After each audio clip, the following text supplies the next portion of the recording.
that's for losers, man. I don't get involved in that stuff. But Angel Rashad Milligan rolling out. That's a good question. Brandon, Yeah, you want one quick question? we can't ask Rashad questions. Hey, Rashad. Yo, what's up? What's up? What's up? Welcome back to the channel. My name is Rashad Milligan. My name is Rashad Milligan, and if you are new to the channel, this is the road to 5K subs. Lately, I've been in my live bag.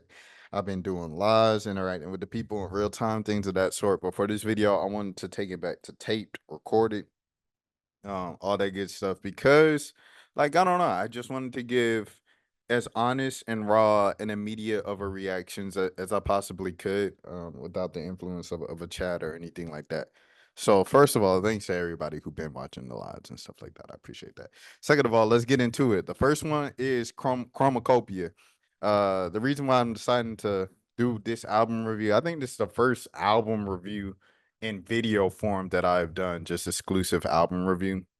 But the reason why I wanted to do one for this one is because Tyler's album since Flower Boy in 2017, they've just like held such kind of significance. They've carried for so long, especially like in terms of replay value in my life and things of that sort. Like if Tyler drops an album that year, that's been like the main thing I listen to, and then everything else. And there's probably like a wide gap in between that ever since Flower Boy. So I was like, okay, at that point, 4 albums in, you know, you can think like, all right, this is probably gonna be like a big deal, a moment. So that's why I decided to do a review on this.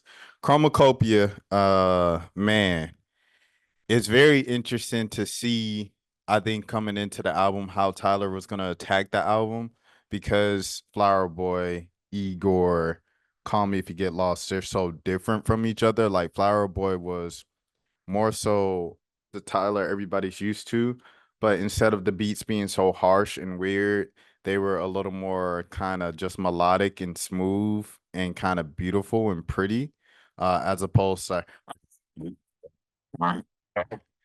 and you know, I think that's why why you know, like he's had this run ever since Flower Boy. So that was Flower Boy, but it was still like the same rapping. And then shout out Rex Orange County for assisting on that as well, and Frank obviously, and voices like that. So then you go to Igor, and Igor was just like a R&B kind of fuchsia album, something totally different than Flower Boy and everything that he's released before, and then he did the character thing with it. So that was Igor.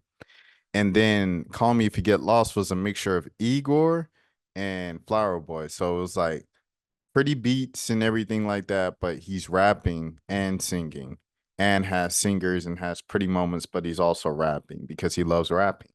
So that was like his return to hip hop. So coming into this one, you're like, what is he gonna do? He said he already knew what he was gonna do 5 years ago, 5 years from now. So I'm like, is he gonna go jazz next? Is he gonna go rock? Is he gonna go? I don't know what he's gonna do next. And listening to the project, it sounded like he kind of played within the world of Tyler the Creator. It's also a thing of when you've been rapping on a prominent stage for so long, what do you have to talk about still? So you know, like that was also a thing. I always look for that with artists and stuff like that when they're 14, 15 years in and the spotlight on the big stage. Like, what do you continue to rap about at this point? So, you know, yeah, CHROMAKOPIA, he's rapping, he's staying within the Tyler the Creator brand, but it's fresh because of the perspective and the lyrics and life. So a lot of the topics he's attacking in this project, it's like the fame. The fame is like the first thing. So he's reached a new level of fame, and it's funny because like in the second track, he's bragging about being the second biggest out of LA currently, outside of Kendrick. Like Kendrick's the first, and you guys saw the reaction at the Ken and Friends pop out concert when Tyler popped up during the Mustard set. It was louder than it was for anybody else, and I think it was probably because people were A, surprised, and then B, like he said, he's having a moment. 2 back-to-back Grammys for albums of the year and things of that sort. And it looks like he might be on his way to a third. But that's left to be determined. But yeah. So it's like his newfound fame is something that he's dealing with, and it's kind of very difficult for him to kind of process. And in a way, like, and more than like, you know, being grateful for it and being happy about it, he's scared because rappers keep, you know what I'm saying, um, perishing. And this is something that, Gambino like also put in his music, but it's something that he also put in this TV show in Atlanta of like moving out to a farm, moving out far away from everybody. And now you see like he's got Gilga Farms and he's into like peaches and making boba. He opened up a boba shop because like these guys are, you know what I'm saying? Like what do you do? Like me covering, like I could tell you this right now instead of just telling you, I could show you. Me covering the genre, I have Rich Homie Quan's obituary right here, and on the inside of it, I have Takeoff's obituary. And when you cover these guys and you talk to them and you develop a relationship with them and you get to see them over the years, and the more you see them and you dap them up, the more kind of like familiar they are with you. The daps become a little more passionate and stuff like that. The small talk conversations of how are you doing and catching up, and when are we going to do the next interview, they get longer each time you see them out in public and around the city and around different events and things of that sort.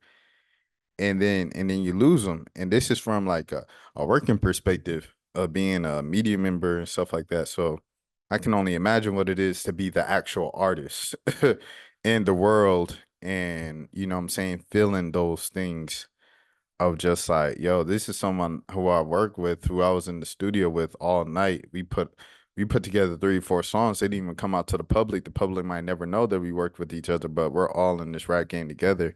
The music industry and rap specifically, although there's like a gazillion rappers, the the world and the industry isn't that large. It's like everything. Everything is large. We got 8 billion people on this earth, but when you go down to specific niches and as more specific and specific as you get, there's only like just a couple hundred of people in each pocket. And um, so like I said, in that tight circle, in that specific niche, in that area, Pop Smoke is a New York rapper, but he perished and got popped in LA. Nipsey got popped in LA. Drakeo GloRilla in LA. You know what I'm saying? Who's my boy? Too many tears, tears that I won't get back. P&B Rock, he's a Philly artist, popped in LA. Mac Miller, a Pittsburgh artist, perished in LA. Like, because all of these guys live in LA. So just imagine like someone like Tyler, who not only lives in LA but is from LA, and it's like, he's seeing what's going on even beyond just what's going on in the industry, what's going on in the city that he lives in the city that he's from, including all the people, all the local LA artists and acts, that have gone on that we don't know about on a national level. I'm all the way in Atlanta, so I don't know everybody in LA, in the LA scene and stuff like that. So, he's paranoid about that, man. Like he's like, yo, I'm the biggest artist, but like that scares me. And that like kind of, you know, range of emotions is so um real and raw, because it's like on one end he's happy that he's worked his way all the way up to being like top dog and no pun intended, but you know what I'm saying, like the head honcho and one of the biggest people in the industry, coming from making weirdo music and still making weirdo music and things of that sort, mysterious music as DJ Khaled put it. But dealing with like, okay, I'm now in a fishbowl because I've worked my way to a level that's crazy, that crazy. And he had Ayo Debris in the video. Shout out to Ayo, by the way. I've never met Ayo, but hey, I cried. Anyways, but shout out Ayo Debris. I felt like she was a perfect kind of star in the video because she's become the hottest thing in Hollywood over the past couple years. She's everywhere. That like any event that has TV and movie stars, Ayo's there. And she's only like 29, 28, 27. So I can imagine what this past couple of years have been for her as, once again, a weirdo black girl, kind of outcast growing up, weird theatrical kid, a weird kid in like stand-up comedy, things of that sort, trying to make it from 19, 20, 21, 22 to becoming the biggest thing from 24 to 27 and continuing to just rise up in Hollywood fame and attention and stuff like that, and being a black woman doing it. It's just Quinta Brunson, um, and like maybe Issa Rae, who even like kind of relate to the amount of fame that she's received in the past 3, 4 years in terms of black women in Hollywood. So it's like what do you do with that? And I thought she was like the perfect kind of star for that video. So that was that. So we get to fame at the beginning, and then hold on. Should I talk about the features already? Oh, okay. And then he's kind of like talking about love. So he's talking about different aspects of love. He's talking about but one that really he's talking about balancing out why he can't really commit to marriage because he's so still in love with music and his music career and things of that sort. I'm trying to get focused. Where we at? Where we at? Is it here? Am I here? Am I here? I think I'm here. Anyways, we're gonna keep going. So another thing, like balancing out his love for music, but also like, love and personal life and things of that sort. He's dealing with that as well. And it's like I believe in America is susceptible to use your 20s to grind and stuff like that and focus on yourself and be selfish and build up your career. But the thing that people don't tell you, if you take that route to kind of get ahead, step on your peers and things of that sort, it's like those sacrifices and focusing on yourself and being selfish to get to a certain level. When you get to 30 and stuff like that, it's like, oh shoot, like I have like biologically 5 years to have increased chances of producing a healthy baby. And that leads to like kind of his next thing in the album of just like, because something that I cannot relate to currently at the moment is like being so famous that you're scared everywhere you go, someone's gonna find out. Like it wasn't an article when I moved into a new place, you know what I'm saying? Like it was an article when Tyler the Creator moved into Tyler Creator buys new 13 million mansion in this LA suburb. Like that was I remember seeing that story, and I remember seeing like sketches of the house and everything like that on the internet. Um I'm not at that level of public notoriety, so I can't relate to that.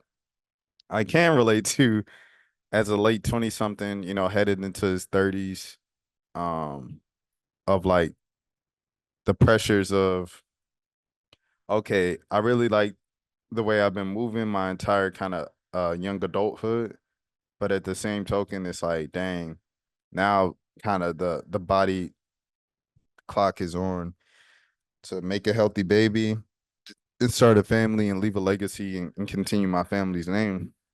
And my parents aren't getting any younger, and you can continue to go down the list of just like what's the point of life, like like there's a huge existential thing with having kids. It's like in business, I go to a lot of business seminars, as you guys have seen a couple clips and interviews from those things. But I go to a lot of business seminars, and like the main thing that people teach and preach with entrepreneurship and the importance of it is not only to have money for yourself, but to more importantly leave off money for your kids and your kids' kids and everything like that, legacy. And it's like, is that the entire purpose of living? Like, why we only live for a max of 100 years is to continue human life? Like, is that the goal here? Is that the ultimate point of everything? And when you get to 30, and you have like 5 years to 35 or whatever, mid 30s and stuff like that. I don't know, man. You really think about that stuff of like, I'm not necessarily in a position in my life like how I might have been when I was 18, 19 to settle down and start a family, because for so long I moved with the notion of like, all right, work, work, work, work, work. And what happens if you do like get a family and stuff like that? More than likely it might bring back your solo and selfish endeavors, like a little slower. It might slow it down because your life is no longer about you. It's about the baby. It's about the family. It's about your wife. It's about your husband. It's about your spouse. Um, and that's something that's very, very deep, man. That's a very deep thing, and that's something that I can relate to. So that was kind of like the second part of the evolution of speaking about love for him on this album. And then hold on, where else? Where else we at? Where else we at? Okay, so yeah. So now we get into the features. I don't know if Frank is on the CHROMAKOPIA song or the Saint Chroma, whatever the song. The first one he put out, the first single he put out on this album. Everybody's like, I hear Frank's voice. I don't know whose voice that is. I don't know if that's Frank. I don't know if that's Rex Orange County, but I think starting with Darlin' I, that's when we start to hear the actual features and the prominent voices. The first feature was Darlin' I, and that's Teezo Touchdown on there. And I think Teezo obviously like the first time I heard of Teezo was Call Me If You Get Lost, and Tyler putting him on that tour and everything like that. So now like that Teezo's had his run and he's like a prominent artist now, and he got the Drake cosign, and now he's on every single person's album. On Don Toliver album, on Kyle album. He's on I'm trying to think of an unorthodox album that he's on, but he's on the Lotto album. He's just on everybody's album and stuff like that. Excuse me. But yeah, it's crazy kind of seeing that full circle moment of him coming back to Tyler, like the first guy on the mainstream to give him that look. And I don't know, it was a beautiful track. He killed it as always. Chizo missed a feature challenge. That's definitely his challenge, bro, because he does not miss, man. And then with the I K word you, we get our finally. This is a moment for blurs and black nerdy hip hop fans and people who was watching Adventure Time and everybody. This was a gift for them. We finally got a Gambino and Tyler track. And it sounds like on the next track, what's the next track's title? It sounded like on the next track, Judge Judy, that joker on that joker too. I said we got back to back Gambino tracks. The great Gambino. The SWAT and the SWAT. Keep them look right. But yeah. So I don't know. That was, oh man. That was, I ain't gonna lie. That was like Thanksgiving, feasting, all of those things and things of that sort, man. I loved it, bro. I loved it. I cannot lie to you. Hey Jane, it was like a oh yeah. That one. So we talk about legacy and existentialism and pregnancy and all of those things and stuff like that. Hey Jane was crazy, especially around election time, because like the A word is a large discussion always every election cycle, and politics is the thing that splits people with religion. It's a touchy subject for everybody. And in this song, he's having a in-depth conversation with a partner on like, should we keep this baby or not? I don't know. I have a hesitation, but man, shoot, does anybody ever have it figured out when they're in this position? We might as well keep it going, right? To bring in life into this world. For me, as a listener, I think like in a situation like this, bro, like I don't know, because it's weird because I hear, Jada Kiss's son, Jaquan, talk about like my dad was always on the road. So I want to be there more present for my son when my turn comes around and stuff like that for that. I don't know, bro. It's very difficult for me to empathize with like rich people who have the means to support a child hesitate when they get someone pregnant. It's like if you get someone pregnant, and it's like, especially if it's someone you're in a relationship with and you got the money and you don't have no kids, especially if you don't have no kids or anything like that before. Because I think it's a different thing if it's like, I hate the name drop, but Anthony Edwards, he's got like 4 kids already and he's got a girlfriend, a main girl. Or like Nick Cannon's got 10 kids. NBA YoungBoy's got like 10 kids. Like, The football players, Cromartie got 10 kids. All all those guys. I think it's different with them. Tyreek Hill, 4 babies in the same year. It's different with those guys because it's like, nah, bro, like you doing the kids a disservice. But when it's one kid and it's your first kid and you're rich, bro, and it's your girl, I don't know, bro. I feel like you need to keep that thing, bro, and figure it out. Like no one's gonna have it all the way figured out. It just is what it is. It's human nature, and it might never be the right time or whatever. It's always gonna feel awkward. It's kind of like marriage.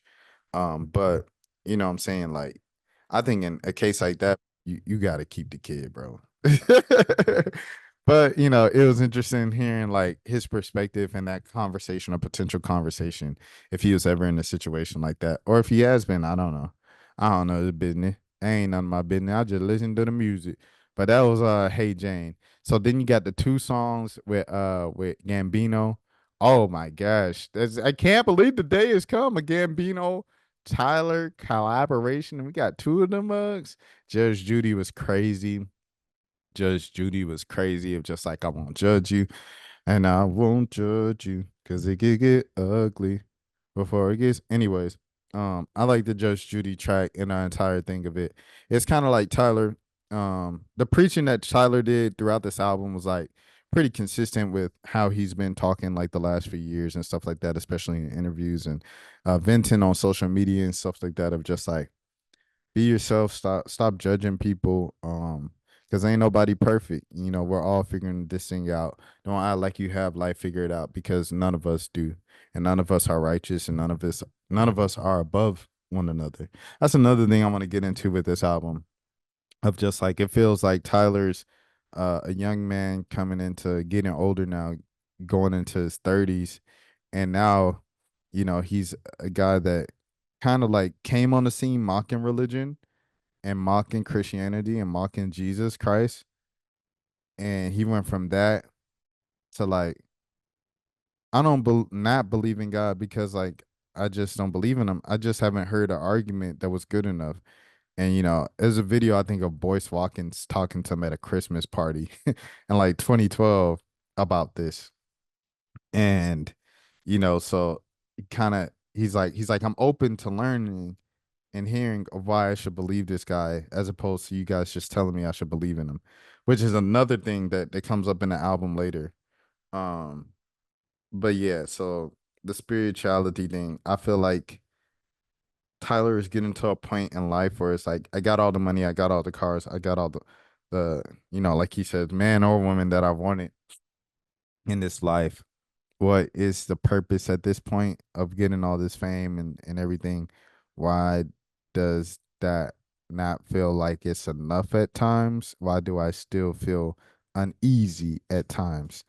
And I think it's because I think he's on the spiritual path. To be honest, I see it kind of happening of just like he's slowly kind of looking at like, let me see what this Jesus thing is talking about. I don't know. That's kind of like a subtext that I see like kind of in the progression of his lyrics throughout the past couple years. I might be reaching. I might just be wishful thinking and things like that because I really like his music, but I'm really kind of seeing that from afar of just like, let me see what this Jesus thing is talking about. Anyways, getting back to the music, that was Judge Judy and then Sticky. Sticky was the first one with like, hands down, like the artist had verses. It was GloRilla, Sexyy Red, and Lil Wayne. And Sexy, she already gave her verse, like she read it out loud during the interview like 6 months ago or something like that. And so it was cool hearing that with the beat. And then the GloRilla surprised me. I was like, GloRilla? This dude got GloRilla on his album? Like it just threw me off. I was like, oh snap. And then the last verse, I was like, he was saying like a lot, so he was using like a lot of metaphors. I'm like, who's this? He kind of going in. And then at the end, he confirmed it when he said Tunchi. I said, oh, I thought that was Lil Wayne. So yeah. So Lil Wayne. I like that that song. I think that was Sticky that had all three of them on it, but I like that one. Take Your Mask Off. Huge, huge. I feel like he's talking to himself and he's talking to others.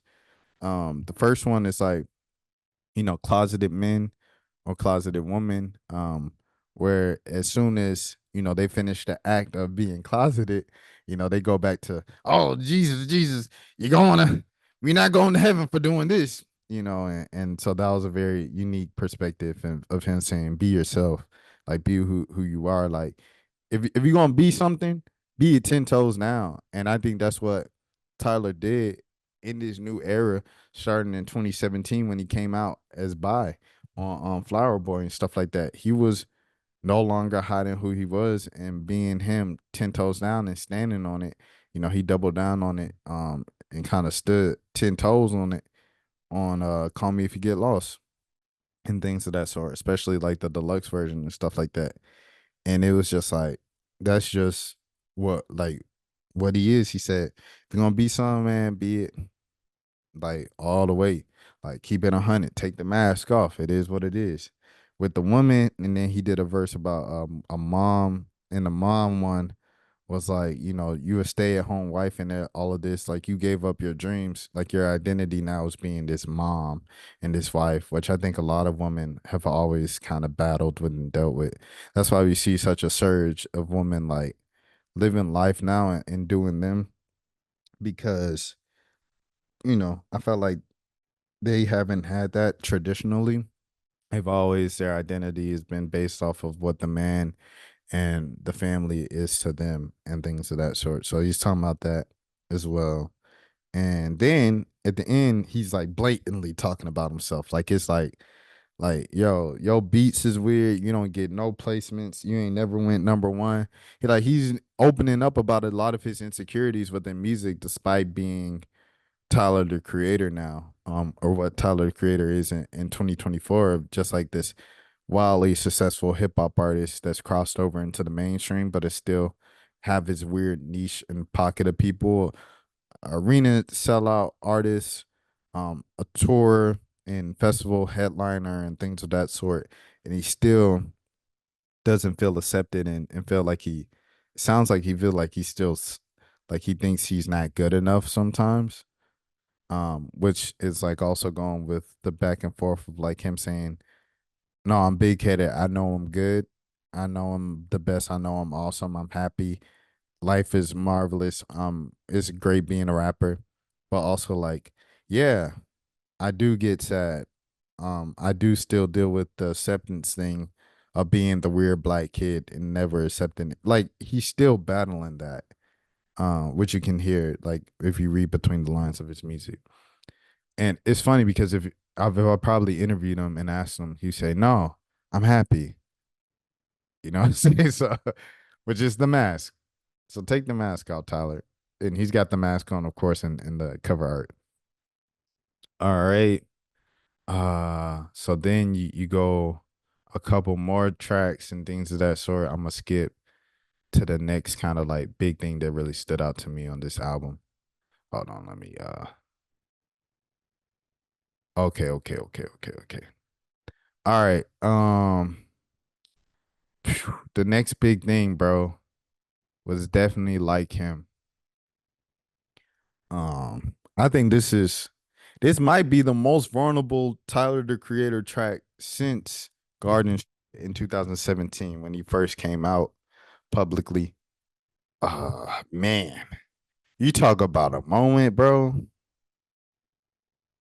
Dang, dog, that was a moment. Throughout his career, he's always mentioned his dad in passing and like, forget that dude. I hate my dad. I hate my dad.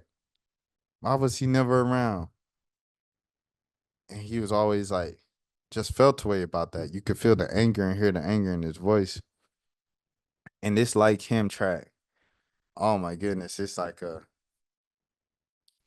why do I care about meeting this guy and being in his life and him being in my life so much? So once again, goes back to Tyler's reached a certain level and he's still feeling some kind of missing piece, like a fulfillment, regardless of how fulfilled and happy he says he's in interviews. is legit. Like he's legit dealing with that kind of lonely at the top mountain feeling and stuff like that. And you can read it in his lyrics, especially on this album. He really, really wants a relationship and to know his father. And his mom is like, you're just like him. You have all of his like kind of attributes, physical attributes and stuff like that. And he's saying, why am I chasing the ghost? Why am I chasing the ghost?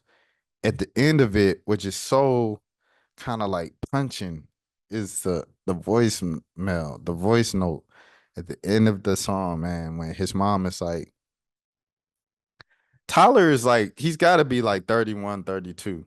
He's going his entire life. He's been famous since 2010, 2019, 2009. It's 2024. So he's been famous for 15 years now. And his mom ends that song 14, 15 years. His mom ends the song with saying, I'm sorry, son. I'm the reason you never knew your dad. I hope you will forgive me. And how do you deal with that as a person? How do you deal with that as a kid? Like, not even a kid, I'm sorry, he's 32, but like, how do you deal with that as a grown adult living your entire life, a third of a century, and your mom tells you the reason why you don't know your father, it's not because he didn't want to be in your life.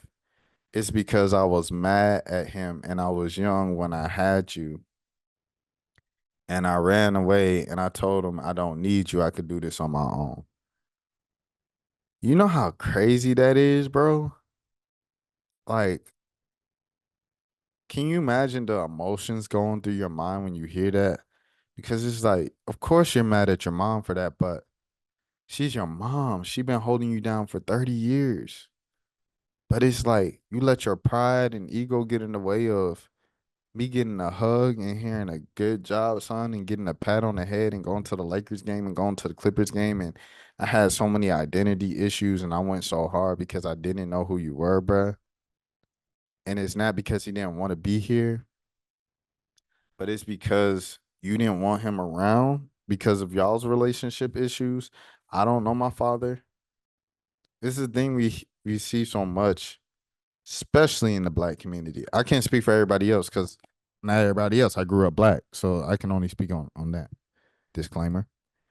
Um, of not of like the parent dynamic, the parent household being split. I grew up in a split household, and it's like so like everybody I knew, most people I knew grew up in a split household. I only knew like two or three houses where the mom and dad was still together. Um, so it's like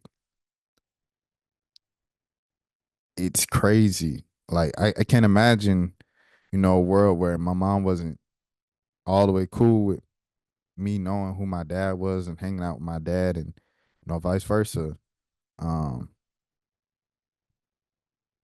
that's a lot to process, bro. And I hope, for Tyler put it in his art and share it with the world is commendable, but I hope I don't even know how you deal with that. Especially since he said like ghosts and he keeps saying this stuff and it kind of almost insinuates like his father, like he found out about his father and he found out that he's no longer on earth, which is even more hurtful because it was like permanent that he'll never get to meet his father. And that just that's a lot. That sucks, man. That really reeks. Um but yeah, that was probably the standout track right now so far in terms of just like, yo, that's crazy. That's crazy. It's like Kyle. I think Kyle had probably one of the songs of the year with Sweetest Thing, where he's talking about his father, losing his father and losing his longtime girlfriend, Jada Boo, the DJ. He was with her publicly his entire career. And I'm talking about 10 plus years, like probably 15 years, whatever. And they broke up. And that was just crazy that they broke up. Like I still don't know why they broke up. And he made the song to her saying like, "I'm sorry that we didn't make it." That really like it hurt, bro. Like it hurt, but the vulnerability and the pain is what made the song so good. And it's the same thing with this joint right here. Saba called it out of us like just loving pain and trauma and stuff like that. Rory also called that out. People love pain, but goodness gracious, Tyler. That is that's a vulnerable track, bro.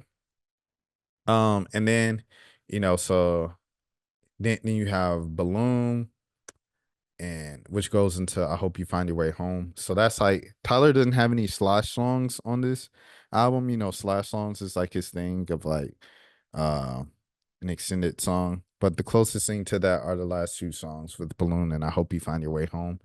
The same beat. I Hope You Find Your Way Home is kind of like an extension of it. It's like the bridge, just a musical version of it, sinking.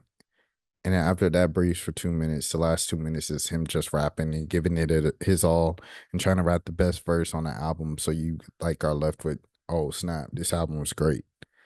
But it's got Doechii on it, Balloons, and it took me a while to catch that one. So those are the features that I've caught. Just first listen. We got many more listens to go, obviously, and I'm gonna be playing this probably the next 2 years, next 2-3 years. But man, we've been spoiled in 2024.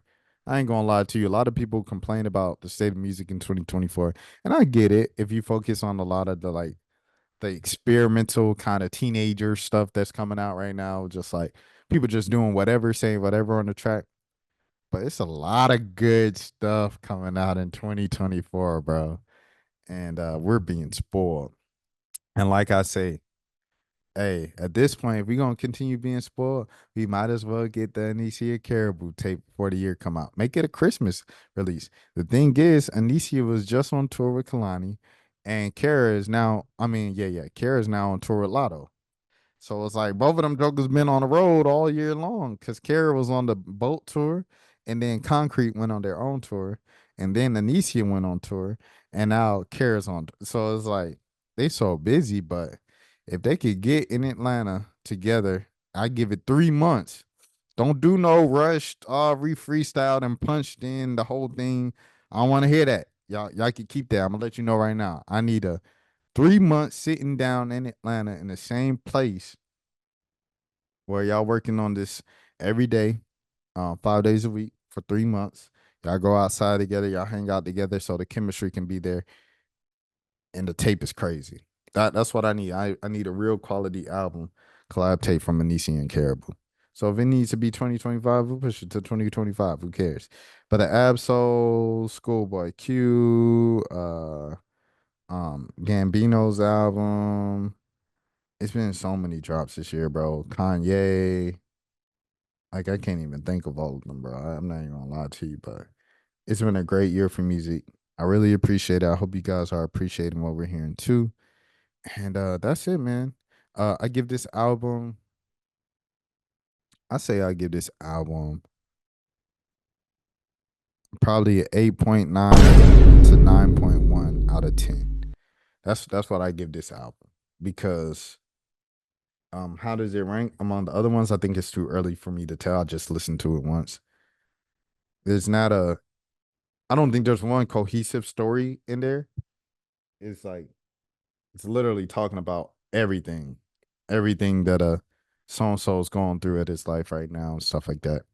And I think that might be the only thing holding it back from a 10. But really good project. He didn't fall off.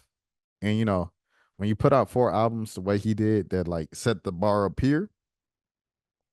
Or no, was that 3?